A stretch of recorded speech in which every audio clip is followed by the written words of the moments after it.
Hello and welcome back to the Not the Old Firm YouTube channel. My name is Ben Banks. We've already had a look at Motherwell's Europa League task against Hapoel Beersheva tomorrow. Now it's the turn to look at Aberdeen's potential game against Sporting Lisbon. As we record this and as you probably watch it, we don't actually know if the game's going to go ahead yet, but as it stands, Derek McInnes's men will travel to Lisbon to take on a very difficult test regardless of Sporting Lisbon's COVID case, which we'll get into shortly.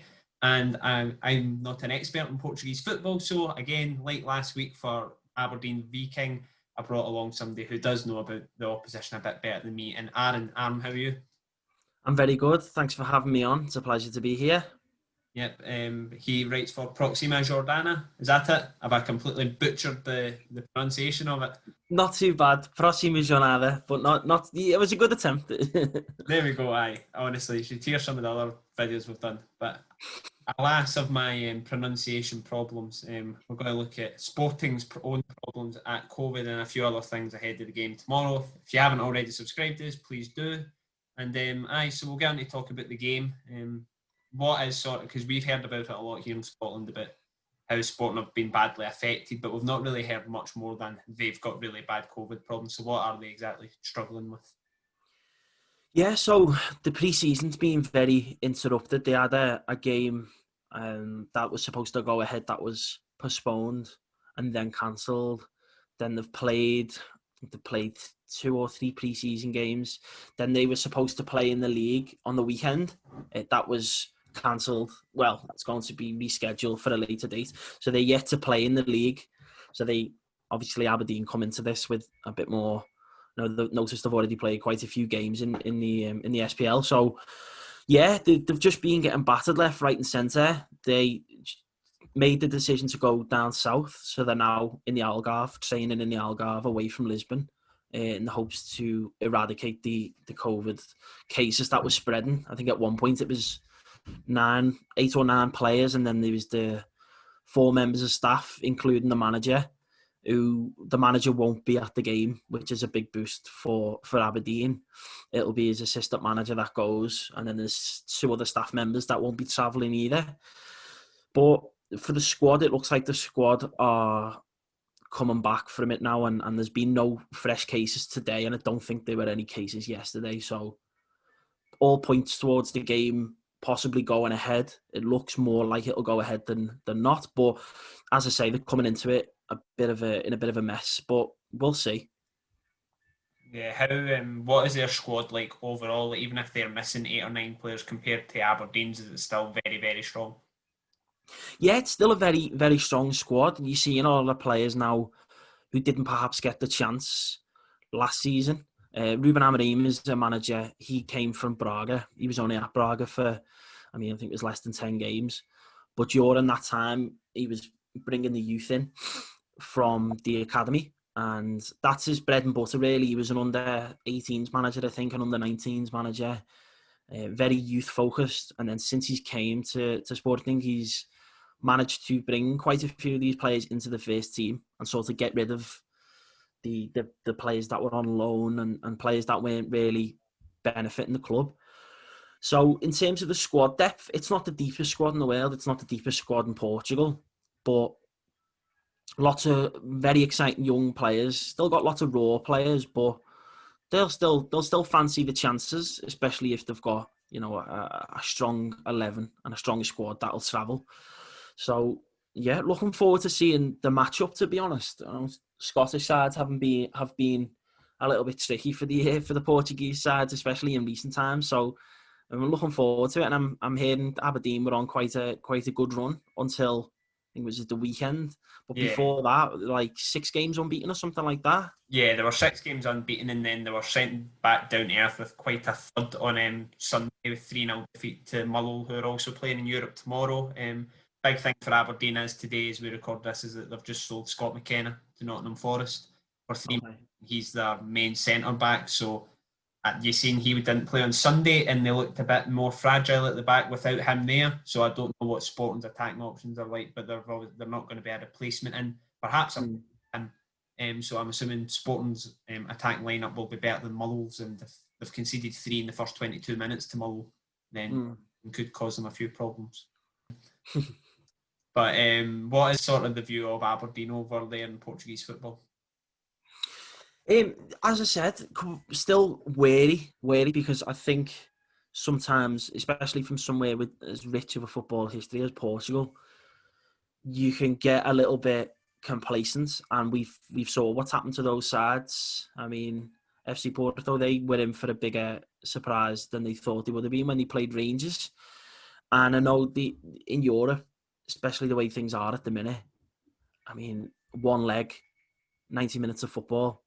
And, you know, if Aberdeen go into it with lots of energy and go in quite aggressive and Sporting can't really get into the game, before you know it, you're out of the competition. And, you know, that's obviously not what they want. So I think, yeah, the media are more focused around the game, actually, whether it's going to go ahead, that type of thing.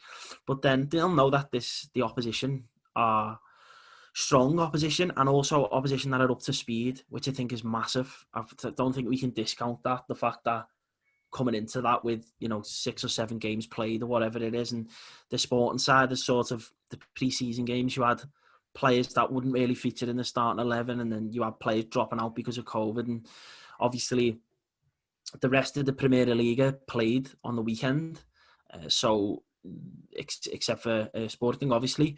So even those sides that play one game, they're a bit more up to speed, where Sporting are literally starting at you know, ground zero at 0. So it'll be interesting fitness-wise, and I think that'll be playing in a lot of the Sporting camp's heads, is that football ability aside, and obviously they know Aberdeen will be no mugs either. They'll put up a really tough test. But even just as a fitness exercise, it'll be difficult because they're going into a game with a side that will be fitter than them, that will have probably more players available to them. So yeah, it's a really intriguing one, to be honest. I don't know too much about Aberdeen, but I'm really looking forward to it just to see how it plays out, to be honest. Okay, I think in normal, if everything was normal and Sporting hadn't had these problems, then I know Aberdeen are a very good team in Scotland and they've done well in Europe recently, but it's a bit of a mismatch in terms of like size of club and success in Europe, maybe in the last sort of 5 to 10 years. But it does sort of even the playing field a wee bit. It's still going to be very tough for Aberdeen. I think they're still huge underdogs in my opinion, but the playing field is a lot more even now. No, yeah, I agree with that. As I say, these games you just can't afford to be complacent at all, no matter the opposition. I mean, we saw SL Benfica, they went out the Champions League last week against PAOK, and I think that was another one of those sides. They'd made lots of transfers, lots of big name signings, with the idea of going to the Champions League group stages and sort of kicking on the campaign. They've been poor in Europe recently. And then that's it, they're out in one game. And it's sort of like the season is now just playing for the Premier League. And for lots of Benfica fans, playing for the league isn't enough. They've done that in recent years. They've been there, they've done that, they've won it, they've got the T-shirt. But it's, as I say, one game. If Aberdeen can start strong and you know, demonstrate that fitness and demonstrate that hunger to get over the line, I should say it'll be a massive test. Sporting are a really, really good side. I think they've improved a lot as well. I think this season, especially with these youngsters that are coming in, you're playing them at a time when things are on the up. They're a bit more positive, but then obviously the COVID thing has to be factored in as well. So as I say, there's so many different things happening that you literally don't know what way it's going to go. So yeah, really looking forward to it. Is there any particular players Aberdeen fans even should be looking out for on Thursday night that we think will play? Yeah, there's a few. As I say, the young lads that are coming through. There's this Eduardo Quaresma. He's not an attacker. He's not someone that the attackers have to watch out for, but he's a central defender. He's 18. He plays as part of the back three, usually on the right hand side.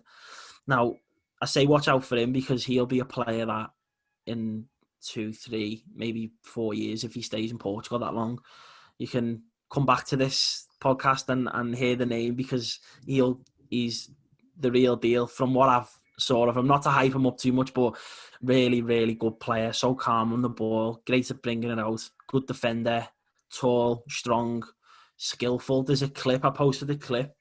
He was sort of tidying up at the back. He was a left mid, sort of coming towards him, and he just sort of shrugs him off, turns, nutmegs him, and then just plays like a switch. And it's like that cultured defender, but he can also, do the ugly stuff as well. So, yeah, him. They've got an attacker, Jovan Cabral. He can play on the left or the right. He's been linked with Southampton in the last couple of days. He's a Cape Verdean striker, attacker, play anywhere across that front three. Very dangerous, very quick. And then there's the striker, Andres Spera. He's a bit older, but he's seemed like towards the end of last season he was sort of finding his feet. Tall striker, target man, okay with his feet. But yeah, there'll be lots of youth on the pitch. There'll be lots of players who you'll, won't have heard of at the moment, but in a couple of years, 25, 30, 40 million signings. And so it'll be a very good match. Some really good players in that team. But as you say, it's a bit not knowing who's going to play, because they haven't officially released who had COVID. There's been rumours that it was of the player list. But I suppose until tomorrow, and I suppose until the team sheets are out, you won't really know much. So, yeah. What would sort of the reaction be in Portugal if Aberdeen managed to factor in everything, I suppose, but if Aberdeen managed to go over to Sporting and then put them out of the Europa League before the group stage, I'm assuming the base is not too happy. No, they'd be gutted, especially, like as I say, if you've only got to look at what happened with Benfica, and obviously that's the Champions League, that's a step above. But in terms of clubs, Benfica are that step above, especially at the moment. But you only had to see that to see just how devastated they were, it's massive for the season. It's massive for the transfers that you're bringing in, and the money that you spend is all factored in. It all factors in qualification into Europe. It allows you to spend more. It allows you to do certain things with your club, knowing that you'll get that UEFA money. Now, to go out before the group stages and just have the league to focus on. It's a league that Sporting are going to win. Porto and Benfica are still ahead of them. So it's sort of like, okay, we're back in the league, we're back playing for third place, which they lost out last season. They finished fourth. They're usually the third best finishing club in Portugal, dropped down to fourth. So this season is massive in terms of trying to get back up and trying to challenge, Porto and Benfica, or Benfica and Porto, however you want to look at it. But I think going out at this stage would be awful. I mean, they get over it, but it's one of those things. They feel they should be in the group stages. They feel like, especially towards the end of last season, dropping to fourth. Obviously, Braga have now qualified directly for the group stages. They'll think, this is just a setback, but we'll get there eventually. We'll get into the group stages. So, yeah, if Aberdeen were to win, there'd be quite a lot of questions asked as to how this has happened. But as I say, they know they won't be going out to a weak side nobody's heard of. They know who Aberdeen are. They'll have looked at Aberdeen's form. They'll have looked at Aberdeen's previous history.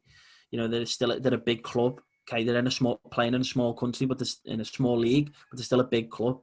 So, there's better ties that both clubs could have had. But yeah, I think really intriguing match, to be honest. I can't really pinpoint what's going to happen. Usually you go into a game thinking, okay, this is generally how it's going to play out. But I mean, the fact you don't even know if the game is on.